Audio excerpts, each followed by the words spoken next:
श्री सद्गुरु महाराज की। बंदो गुरुपद कंजे, कृपा सिंधु नरे रूप हरि, महामोहतम पुंजे, जासु वचन रवि करे निकरे। अव्यक्त रूप में सर्वत्र विराजमान पूज्यपाद संत सद्गुरु महर्षि वेही परमहंस जी महाराज के उभय पाद पद्मों में कोटि शरण। व्यक्त रूप में मंचस्थ पूज्य बाबागण, आदरणीय सत्संग प्रेमी महानुभावों, माताओं तथा भक्तिमती बहनों, इस ध्यान शिविर की सूचना मुझे कुछ दिन पहले मिली, लेकिन और भी कई सारे कार्यक्रम हमारे पास थे। मैं बाबा के पास आना चाह रहा था, नहीं आ सका था, तो मैं सोचा कि अंत में एक दो दिन बाबा का संग करूँगा। आपकी सेवा में, आपके दर्शन के लिए मैं आपके पास आया। और आज का जो पाठ है वो मनुष्य शरीर की उपादेयता पर है।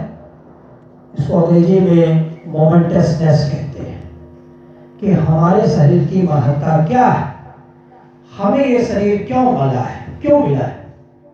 मिला इसलिए है कि हम परमात्मा की भक्ति इस शरीर से कर लें, इसलिए मिला है। गुरु महाराज दरियापंथी साधु के पास भागकर जब गए थे, उनके पिताजी ने उनको वापस बुलवाया था किसी व्यक्ति के द्वारा, तो उन्होंने उत्तर यही दिया था कि देह धरे कर यही फल भाई, भजिए राम सब काम भी हाय। इस शरीर को धारण करने का यही उद्देश्य है कि सारे कामों को छोड़कर राम का हम भजन करें। एक गुरु महाराज ने उत्तर में कहा। परंतु पूरी मानवता को हम क्या करते देखते हैं, जहां पर गुरु महाराज के शिष्यों का अथवा उनकी सिद्धपीठ का प्रभाव है, वहां तो सब लोग ध्यान साधना इत्यादि करते हैं। परंतु जहां इस संप्रदाय के महात्मा नहीं पहुंचे, जहां प्रचार प्रसार कम रहा, वहां पर लोग क्या करते हैं।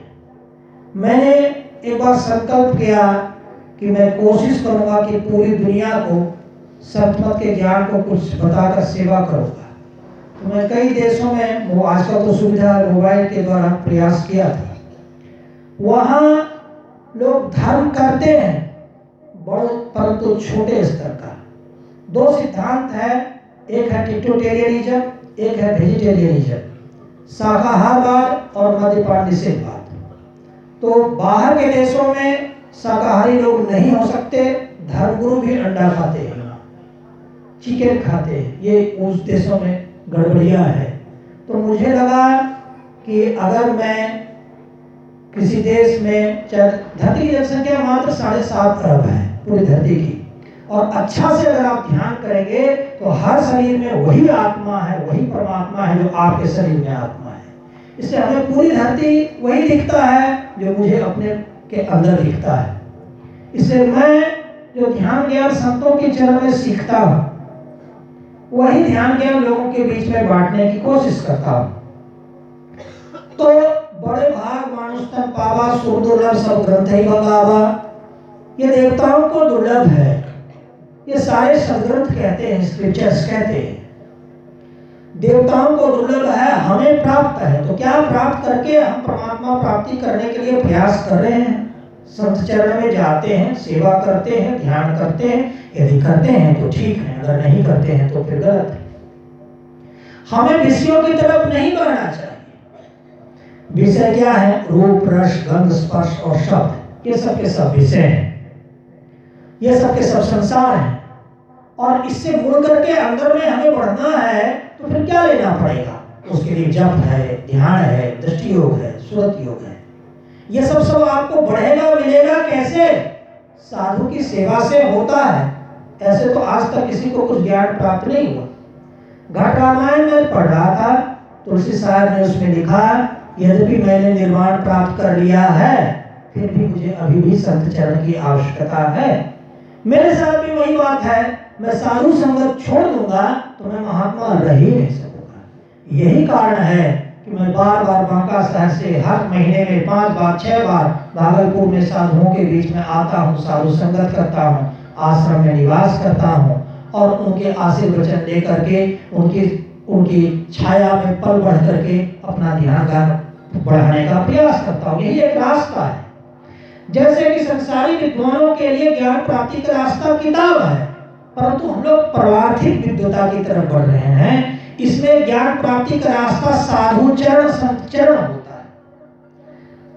साधु की भक्ति करने के लिए गुरु महाराज ने कहा कि भजो साधु गुरु साधु गुरु साधु गुरु है, भजो साधु गुरु साधु गुरु है, भजो साधु गुरु। क्यों कहा? क्योंकि साधु को इसलिए भजने कहा, साधु संत से नीचे होते हैं परंतु सामान्य मानव से ऊपर होते हैं, इसलिए साधु को भी गुरु महाराज ने गुरु माना है। इसलिए साधु की सेवा करके हम परमात्मा की भक्ति की तरफ बढ़ें, संत चरण में प्रीति करके हम परमात्मा की भक्ति की तरफ बढ़ें और कठोर ध्यानाभ्यास करके हम परमात्मा की भक्ति की तरफ बढ़ें। एक दो बातें जो कुछ अनुभव की है मैं आपके सामने रखूंगा। वो बातें ये है कि कोई भी व्यक्ति, ये संन्यास के बारे में वेदांत में कहा गया था कि जो संपूर्ण कर्मों का परित्याग नहीं कर सकता उसके सद्विकार नहीं समाप्त होंगे, वो सन्यासी नहीं हो सकेगा। अब यहाँ दिक्कत है कि हम संसार में बहुत सारे कर्मों को भी करते हैं, हम परमात्मा की भक्ति भी करते हैं, तो जब कर्म को करने जाएंगे तो सद्विकार समाप्त नहीं होता है। उसके रास्ते क्या है? वो कर्म किसी सद्गुरु के सानिध्य में यदि संपादित किया जाएगा तो हो सकता है कि वहां कर्म रस नहीं लगे, ऐसा हो सकता है। इसलिए संत चरण की हमेशा आवश्यकता है, साधु चरण की हमेशा आवश्यकता है। यही हम सब सत्संगियों की किताब होती है, इसी को हमें पढ़ते रहना चाहिए। हम अपने मनुष्य शरीर का दुरुपयोग संसार में इधर उधर काम काजों में लगाकर न करें। कोरोना काल था तो हमसे लगभग विश्व के 200 सवा 200 देश के लोग जुड़े रहते हैं, चर्च वाले सब हैं और सब धर्मों के लोग हैं, तो सभी देखे कि बाइबल का पाठ करना शुरू कर दिए पूरी दुनिया में। तो हमको लगा कर तो अच्छा रहे हैं, कर अच्छा रहे हैं, क्रिश्चियन लोग अच्छा काम कर रहे हैं, प्रभु परमेश्वर को याद कर रहे हैं, परंतु दिक्कत क्या है? वहां शाकाहारवाद है ही नहीं, सबके सब मांसाहारी। अब उनको मन में ये बिठाना कि ये मांस आपके लिए हानिकारक है, उनके मन को बदलना इतना आसान नहीं था। लेकिन मुझे प्रेम है, जैसा प्रेम आपसे वैसा प्रेम पूरी मानवता से है। मुझे प्रेम है सबसे, साधुओं से भी प्रेम है और जो संसार में मानव है उससे भी प्रेम है। तो मैं सबको के बीच में प्रयास करता हूं कि पूरी मानवता, पूरी दुनिया जो शाकाहारवाद को स्वीकार करे, पूरी दुनिया मद निषेधवाद को स्वीकार करे और परमात्मा की भक्ति करे। एक महापुरुष कह रहे थे ये कोरोना 24 तक जाएगा नहीं।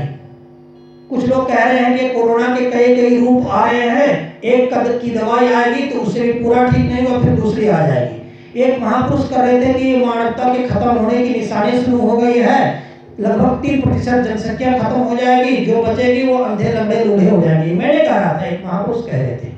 तो बहुत प्रकार की बातें हैं। तो साथ बीच का रास्ता ये है कि जो ही समय हम सबों को है, हम ये तर्क वितर्क ना करें कि हम साधु के चरण में क्यों जाएंगे, हम आश्रम में ध्यान करने क्यों जाएंगे। ये सब तर्क वितर्क की बात नहीं है। हम लोग का आश्रम है, ये हम लोगों की पाठशाला है, हम लोग का विश्वविद्यालय है, एक आध्यात्मिक विश्वविद्यालय है। यहाँ पर साधु महात्मा हम लोगों के शिक्षक होते हैं, जिससे हम लोगों का कल्याण होता है जो हम धर्म के रास्ते पर चलते हैं। इसलिए इसमें आस्था रखते हुए हम सबों को ध्यान साधना करनी चाहिए और ध्यान साधना करते करते ये जो मनुष्य हम शरीर हम लोगों को मिला है प्रभु प्राप्ति के लिए, उस प्रभु को हम लोग प्राप्त करने का प्रयास करते रहें। बाबा ने कहा कि समय सीमित है और हम लोगों को आरती इत्यादि करनी है, तो कल हम रहेंगे सुबह में, अगर बाबा आदेश करेंगे तो मैं कुछ सुनाऊंगा। इन्हीं वाणी के साथ बातों के साथ मैं अपनी वाणी को विराम दूंगा। बोलिए प्रेम से श्री सद्गुरु महाराज की, श्री सद्गुरु महाराज की, श्री सद्गुरु महाराज की।